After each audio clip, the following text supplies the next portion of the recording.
प्रस्तुत करता है और वाचना। समय सार पढ़ ले जो कोई, ताहि तनाव कभी नहीं होई।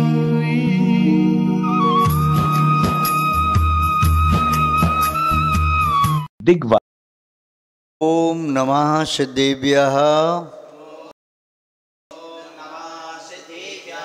जय बोलिए त्रिकालवर्ती त्रैलोक पूज विश्वाराध्य पंच परमेष्टि भगवान की, अनंतानंत सिद्ध परमेष्टि भगवान की, वर्तमान जिन शासन नायक वर्धमान महावीर भगवान की, देवादिदेव विश्व प्रभु प्रथम तीर्थंकर श्री ऋषभदेव भगवान की, परम पूज्य कलिकाल सर्वज्ञ आचार्य भगवान श्री कुंद कुंद स्वामी मुनि महाराज की, परम पूज्य चारित्र चक्रवर्ती आचार्य भगवान श्री शांति सागर जी मुनि महाराज की, परम पूज्य सिद्धांत चक्रवर्ती छपकराज शिरोमणि आचार्य भगवान गुरुदेव श्री विद्यानंद जी मुनि महाराज की, विश्व कल्याणकारक अहिंसा प्रधान श्रीमद विश्व धर्म की,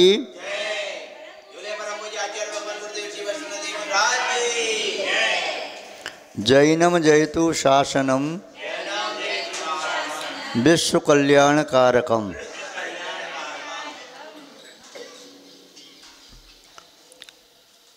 उपस्थित धर्म स्नेही सत श्रद्धालु, भव्य वर पुंडरीक पुण्यात्मा महानुभाव, यहाँ पर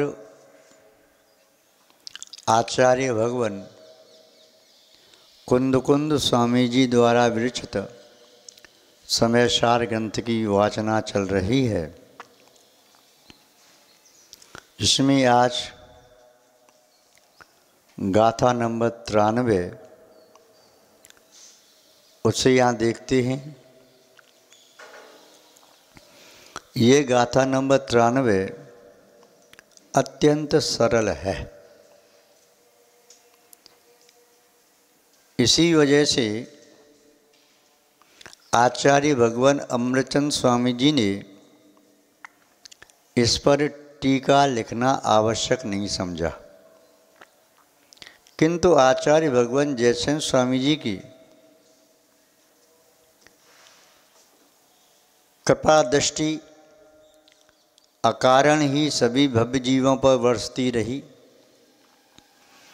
और उन्होंने इस गाथा पर भी संक्षेप में टीका लिखी है।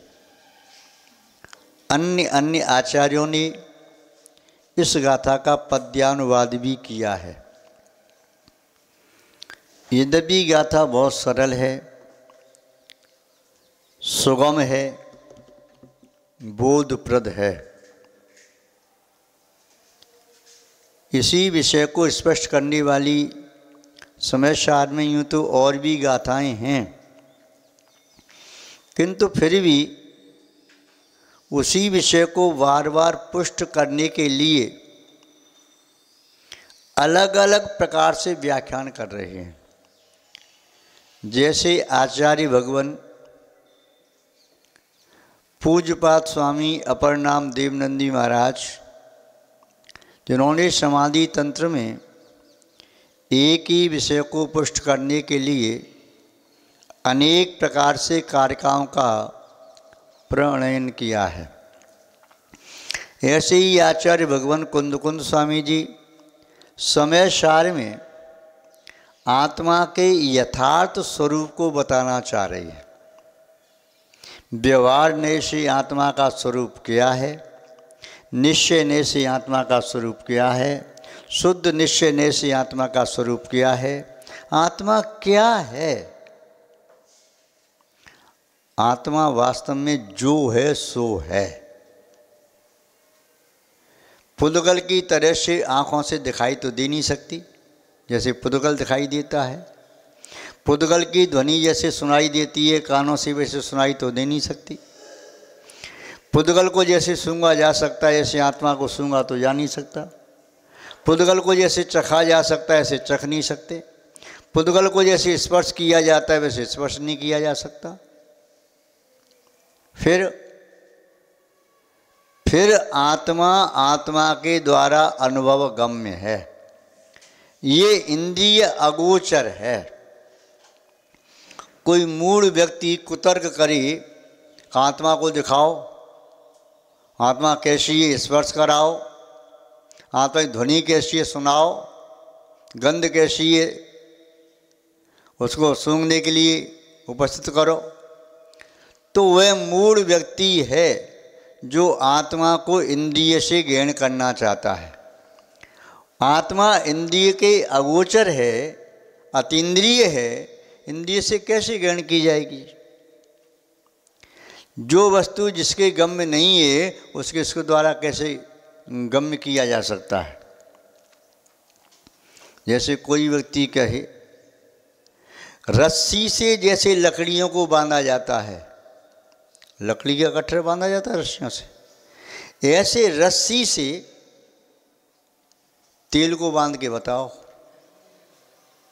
घी को बांध के बताओ, रस्सी में पानी को बांध के बताओ, रस्सी में गैस को बांध के बताओ, जो गैस गुब्बारे में भरी होती है या बस ट्रक आदि के ट्यूब में भरी होती है, उसको रस्सी बांध के बताओ, रस्सी से बांधा जा सकता है। अरे भाई लकड़ी बांधी जा सकती है, ये तरल पदार्थ या गैस पदार्थ नहीं बांधी जा सकते। ऐसे ही मिट्टी से घड़े बनाए जा सकते हैं। मिट्टी में घड़ा बनने की सामर्थ्य है, चिकनी मिट्टी में, वह बालू से नहीं बन सकता, उसमें वो सामर्थ्य नहीं है, वह उसके अगम्य अगोचर है। जैसे ही ग्राह्य नहीं है, ऐसी इंद्रिय के द्वारा आत्मा ग्राह्य नहीं है। आत्मा की जो अनुभूतियाँ हैं वे शब्दों से परे हैं। शब्द वहाँ तक पहुँचाने के लिए निमित्त बनाई जाती हैं, किंतु शब्द उसका पूरा व्याख्यान नहीं कर सकते। आपकी जो अनुभूति है दुख की, सुख की, आनंद की, घृणा की, विद्वेष की, राग की या वासना परिणामों की या वात्सल की, उन अनुभूतियों को शब्दों से नहीं कहा जा सकता। ये शब्द हैं जिनके माध्यम से हम रूढ़िवशात उनका भावों का व्यवहार करते चले आ रहे हैं, किंतु वे शब्द में भाव नहीं है। भाव भाव है, शब्द शब्द है। इसीलिए अच्छे शब्द बोल करके भी बुरे भाव हो सकते हैं और बुरा शब्द बोलने वाले के भी अच्छे भाव हो सकते हैं। उनका कोई अविनाभावी संबंध नहीं है। बहुतायत में उन शब्दों का अर्थ वैसा लगाया जाता है क्योंकि उनके बिना लोक व्यवहार चलता नहीं, किंतु वे शब्द ही भावों के अविनाभावी हो जाएं तो संसार में मायाचारी न बचे, छल कपट न बचे। मीठे शब्द बोलने वाला व्यक्ति भी अंदर से कड़वा हो सकता है। झुकने की प्रवृत्ति दिखाने वाला व्यक्ति भी अहंकारी हो सकता है। विनम्रता के शब्द बोल करके भी मान का पोषण किया जा सकता है। इसलिए इनका उन शब्दों का तदरूप अविनाभावी संबंध नहीं है। हाँ, ये बात ठीक है, उस प्रकार की प्रवृत्ति होती है तो बहुतायत शब्द वैसे प्रयोग में आते हैं। तो महानुभाव आचार्य भगवान कुंद स्वामी जी कह रहे हैं कि आत्मा शब्दों से परे है, आत्मा इंद्रियों से परे है। आत्मा का फिर भी कहते हैं फासेमी रोचेमी, मैं इसका स्पर्श करता हूँ, इसकी रुचि करता हूँ, सद्धेमी सद्दान करता हूँ, राणेमी जानता हूँ, या अनुभवेमी वेदेमी अनुभव करता हूँ, वेदन करता हूँ। तो ये सब क्रियाएं आत्मा के द्वारा आत्मा की आत्मा में होती हैं। उस आत्मा को जानने के लिए कह रही, वह आत्मा कर्म नहीं है, नो कर्म नहीं है, भाव कर्म नहीं है, अध्यवसान नहीं है, कसाई स्थान नहीं है, संकलित स्थान नहीं है। आत्मा आत्मा है, वह अनुभव गम्य चीज है। अनुभव जो कर रही है वह भी आत्मा है। और जब शुद्ध आत्मा का अनुभव शुद्ध आत्मा करती है, वह शुद्ध आत्मा भी आत्मा है। अनुभव जो हो रहा है वह आत्मा कर रही है, वह आत्मा जिसका कर रही है वह भी आत्मा। तो उस आत्मा के बारे में बता रही है। यहाँ पर बता रही है कि आत्मा करता भी है, आत्मा भोगता भी है। जिस नए से जिसका करता है उस नए से उसका भोगता है। व्यवहार नए से जिसका करता है, व्यवहार नए से उसका भोगता है। निश्चय से इसका करता है, निश्चय से उसका भोगता है। शुद्ध निश्चय से इसका करता है, शुद्ध निश्चय से उसका भोगता है। सद्भूत व्यवहार से इसका करता है, सद्भूत व्यवहार ने से उसका भोगता है। असद्भूत व्यवहार ने से इसका करता है, सद्भूत व्यवहार ने से उसका भोगता है। सद्भूत उपचित ने से इसका करता है, सद्भूत उपचित ने से उसका भोगता है। सद्भूत अनुपचित ने से इसका करता है, सद्भूत अनुपचित से उसका भोगता है। असद्भूत उपचित ने से इसका करता है, असद्भूत उपचित ने से उसका भोगता है। असद्भूत अनुपचित ने से इसका करता है, असद्भूत अनुपचित ने से उसका भोगता है। क्रम ज्यों की तो लगाना चाहिए। आप जैसे पहेलियाँ पढ़ते हैं, बनाते हैं, जोड़ियाँ बनाओ। जोड़ी बनाई जाती हैं। जैसे जोड़ियाँ होती हैं, रात दिन, माता पिता, पुण्य पाप, सुख दुख, कृष्ण पक्ष शुक्ल पक्ष, शुभ अशुभ, ऐसे जोड़ियाँ बनाते हैं। तो उसकी जोड़ी आपको जैसे बनानी है तो पुण्य, और पुण्य के साथ क्या जोड़ोगे? पाप जोड़ी बना रही हो। पुण्य के साथ रात नहीं कर लोगे। माता पिता जोड़ी बनाना है तो माता, और फिर ऐसा नहीं कर दोगे शुक्ल पक्ष। जोड़ी ऐसे बनाई जाती है, ऐसे ही जोड़ी बना के चलना है। जिस नए का विषय है उसी नए से देखना है। जिस नए से आत्मा जिसका करता है उसी नए से आत्मा उसका भोगता है। जोड़ी बनाओ। यदि मिसमैच कर दिया तो आप लोक व्यवहार में तो जोड़ी बना के रहते हो। ड्रेस में भी पैंट पहना है तो शर्ट पहन लिया, वैसा नहीं है कुर्ता के साथ धोती पहनी, कुर्ता के साथ धोती पहन लिया, या धोती दुपट्टा पहना तो उसके है। अब ऐसा नहीं है पैंट पहने की दुपट्टा ओढ़ लिया, या कुर्ता पहने के अंडर भी पहन लिया, या कोई बिटिया है वो फ्रॉक पहन कर के वो घाघरा से पहनी तो उसकी जोड़ी अलग, सूट पहने तो अलग, उसका अलग अलग जैसा है वैसे ही लोक व्यवहार में चलता है। तो आध्यात्मिक व्यवहार में भी उसी प्रकार से काम करो, उसी प्रकार से समझो। यहाँ तक कि आप लोग सब जानते हैं ड्रेस भी पहनते हैं, पहला है अच्छा ये कलर की साड़ी है तो अन्य वस्त्र भी इसी कलर के हों। वाह क्या बात है। आप तो उपहार भी इसी प्रकार के पहनने की कोशिश करते, आभूषण उसी में चुके। ड्रेस ऐसी है तो इस पर ये आभूषण जमेंगे। यदि वस्त्र हरित हैं तो पन्ना आदि की करने में आभूषण ज़्यादा ठीक रहेंगे, रत्न जड़ित। यदि वाइट है तो फिर हीरे आदि के, या कोई मोतियों की माला येलो है तो कोई, कहीं नीलम के, कहीं अलग अलग प्रकार के, तो ऐसे मैच करते हैं। ऐसे ही नए के साथ विषय को समझने की कोशिश करो। जिस नए से आत्मा जिसका करता है उस नए से उसका भोगता है। आत्मा को एकांततः हम अकर्तृत्ववादी नहीं कह सकते, क्योंकि आत्मा में कर्तृत्व शक्ति है, भोक्तृत्व शक्ति है। ये आत्मशक्तियों में वर्णन किया है। तो यहाँ पर आचार्य महोदय गाथा नंबर 93 में क्या कह रही हैं उसे थोड़ा समझने की कोशिश करते हैं। आचार्य महोदय के मूल शब्दों को देखें। पुग्गल कम्मणिमित्तम जह आदा कुलदि अपणो भावम पुग्गल कम्मणिमित्तम तवेदेदि अपणो भावम तवेदि अपणो भावम आदा कुलदी जह अपणो भावम पुग्गल कम्म निमित्तम।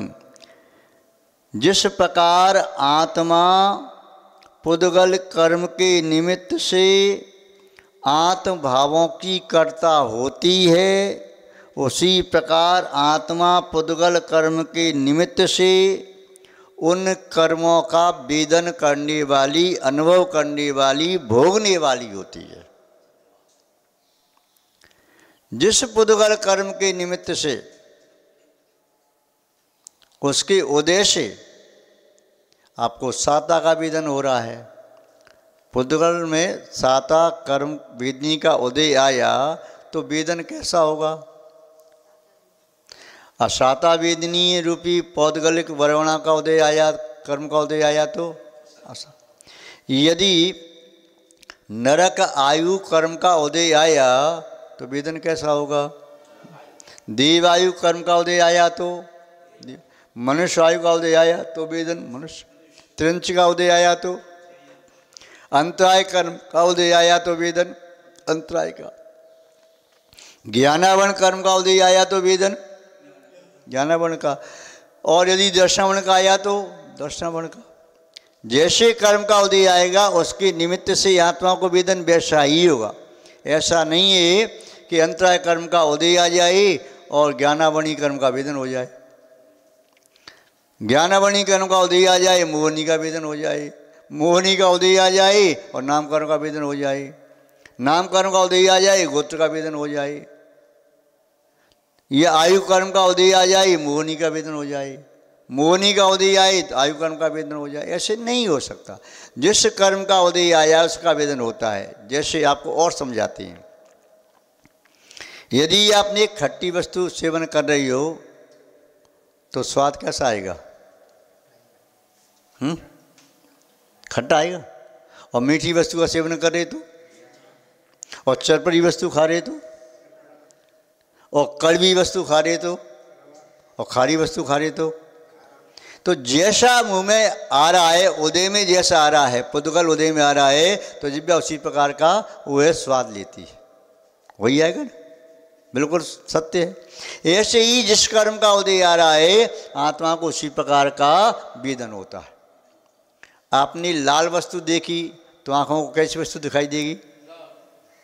और काली देखी तो काली, नीली देखी तो नीली, पीली देखी तो पीली, सफ़ेद देखी तो सफ़ेद। जैसी देखोगी वही तो आत्मा को, आँखों को देखने में आएगा। आत्मा जो आँख है उसी को देख रही है। उसको आँख बंद करके देखो तो आपको वही दिखाई दे रहा है, क्योंकि आँखों में उसका अक्ष छवि छा गई। यदि पुष्पों की गंध आ रही है तो नासिका को वेदन कैसा हो रहा है? उस गंध का।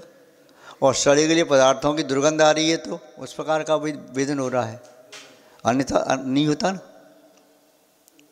इसी प्रकार से स्पर्श, यदि शीत वस्तु का स्पर्श कर रही, बर्फ का स्पर्श कर रही तो अनुभव कैसा हो रहा है? हाथ कपड़े लगे, ठंडे होने लगे। और यदि पास में अग्नि जल रही हो, अभी सुमंगलानंद महाराज की समाधि हुई, आप वहाँ गए, संस्कार हो रहा था तो उसकी लपटें आ रही तो व्यक्ति के दूर होने लगा, तो उसकी हीट आ रही थी ना, ताप आ रही थी, तो क्या अनुभव हो रहा था? ताप आ रही थी ना, ठठुर तो नहीं रहे थे वहाँ पर, दूर होती जा रहे थे। तो अग्नि यदि पास है तो वेदन कैसा होगा? अग्नि का स्वभाव कैसा है? उष्ण, तो वेदन उष्ण होगा। बर्फ का स्वभाव कैसा है?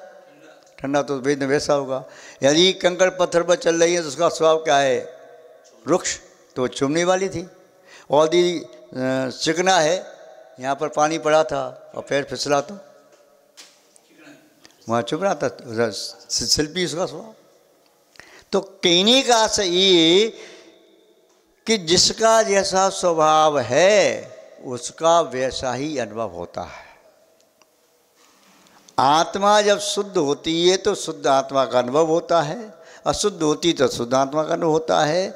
कर्म के निमित्त से, यानी कर्म के उदय के निमित्त से आत्मा जैसा जैसा परिणाम करती है, भावों का कर्ता होती है, उस समय कर्मों के निमित्त से आत्मा उसी प्रकार के भावों की भोक्ता भी होती है। ऐसा नहीं है करता कुछ हो भोगता कुछ हो। मट्ठा पी करके दूध का स्वाद नहीं आएगा, मुख में नमक की डली रख करके मिश्री का स्वाद नहीं आएगा, इमरती खा करके नमकीन का स्वाद नहीं आएगा, मलाई खाते हुए दही का स्वाद नहीं आता है। इस प्रकार समझना है कि आत्मा जिन भावों की करता है कर्म के उदय से, आत्मा कर्म के उदय से उस समय उसी प्रकार के भावों की भोक्ता होती है। ये शाश्वत सत्य है, अटल है। ये बात जिसकी समझ में आ गई,